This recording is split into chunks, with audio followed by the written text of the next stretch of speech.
Bismillah. Assalamualaikum warahmatullahi wabarakatuh.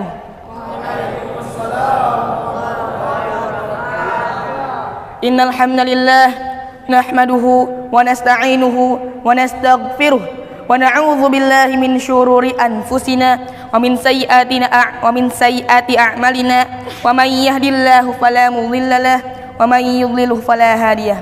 Asyhadu an la ilaha illallah wahdahu la syarika lah wa asyhadu anna Muhammadan abduhu wa rasuluhu alladzi la nabiyya ba'dah. Allahumma shalli wa sallim wa barik ala sayyidina Muhammad wa ala alihi wa sahbihi wa mawalah. Amma ba'du.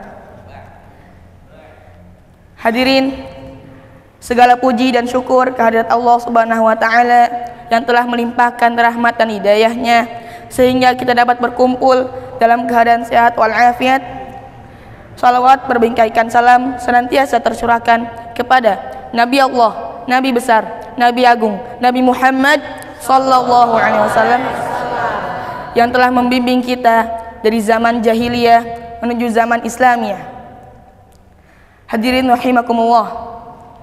Michael Hart, seorang kolumnis asal Amerika, menulis buku dengan judul The 100 Thinking of Most Influencing Person in History.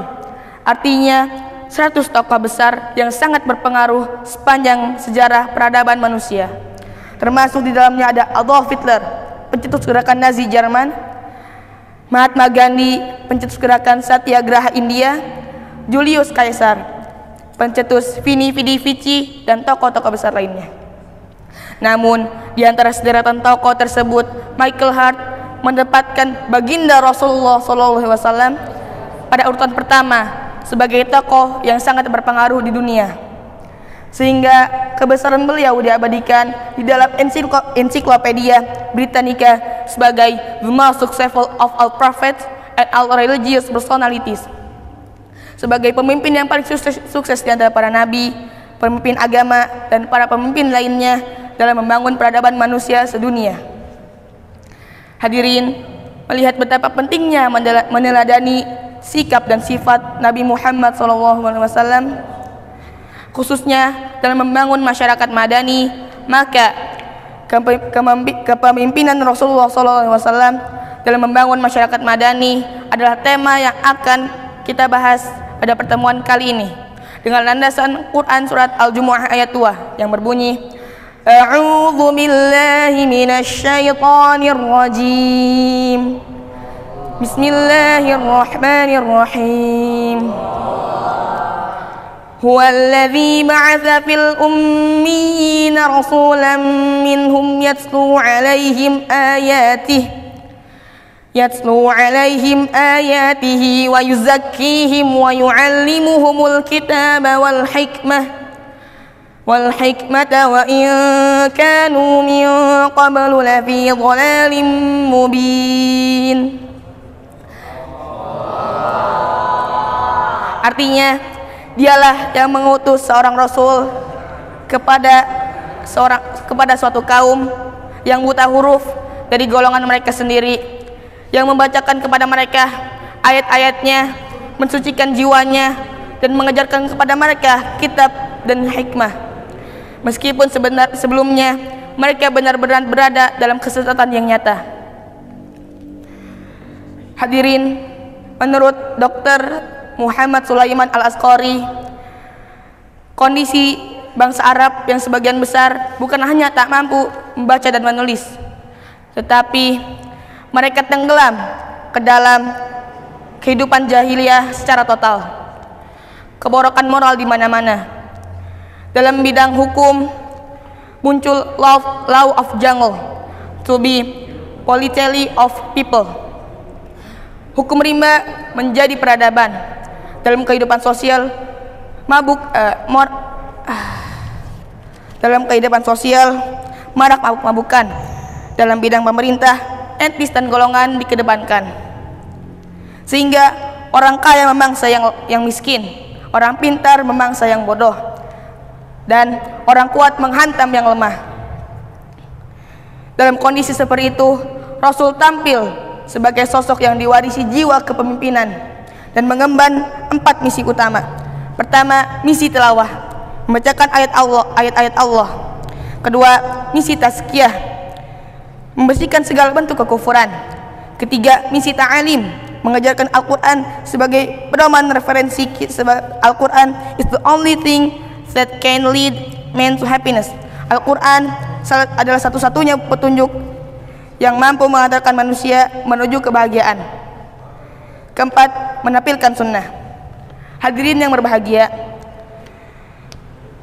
dalam kondisi seperti ini tidak ada satupun figur yang harus kita tiru dalam merealisasikan pembangunan masyarakat madani kecuali baginda Rasulullah sallallahu alaihi wasallam.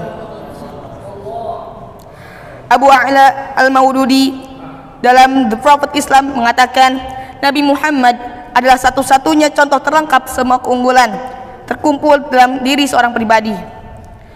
Demikian pula hadirin, kebesaran beliau diabadikan oleh sejarah. Beliau hidup dalam keadaan miskin. Allah menawarkan berbagai kesenangan material, harta, tahta, dan wanita. Bahkan Jabal Uhud siap menjadi emas. Namun beliau menjawab, "Idzan ya Rabbi, ana la arda lau ahadun min ummati finnar." Kalau demikian ya Allah, apapun yang Engkau berikan tidak ada satupun yang dapat menyenangkan hatiku kalau satu saja umatku masuk neraka. Allahu Akbar. Hadirin, ini bukti sikap kepemimpinan Rasulullah sejati yang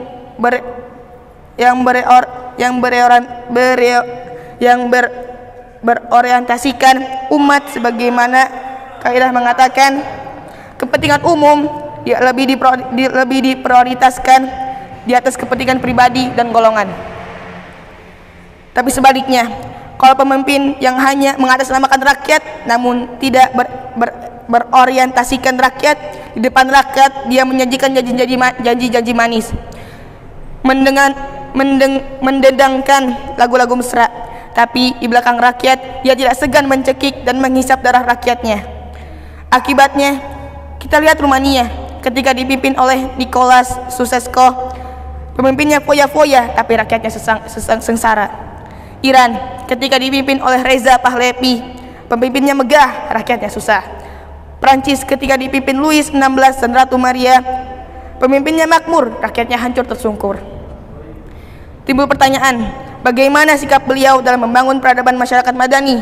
Untuk mengetahui jawabannya, kita renungkan firman Allah dalam Quran surat Al-Imran ayat 159 yang artinya, maka disebabkan rahmat Allah lah kamu berlaku lemah lembut terhadap mereka. Sekiranya kamu bersikap keras lagi berhati kasar, tentulah mereka menjauhkan diri dari sekelilingmu. Karena itu, maafkanlah mereka, mohonkanlah ampun bagi mereka, dan bermusyawaratlah dengan mereka dalam urusan itu. Kemudian apabila kamu telah membulatkan tekad, maka bertakwalah kepada Allah. Sesungguhnya Allah menyukai orang-orang yang bertawakal kepadanya. Hadirin rahimakumullah, pada ayat tersebut terdapat 5 akhlak pemimpin yang dicontohkan Rasulullah SAW. Pertama, dengan lemah lembut dapat menunjukkan keluhuran budi, bisa menarik simpati lawan, membuat segan semua lawan. Kedua, sifat Rasul tidak bengis, tidak berperilaku kasar, karena pemimpin yang berjiwa kotor niscaya akan diktator. Ketiga, pemaaf, yakni mudah memberi ampun bagi orang-orang yang bersalah.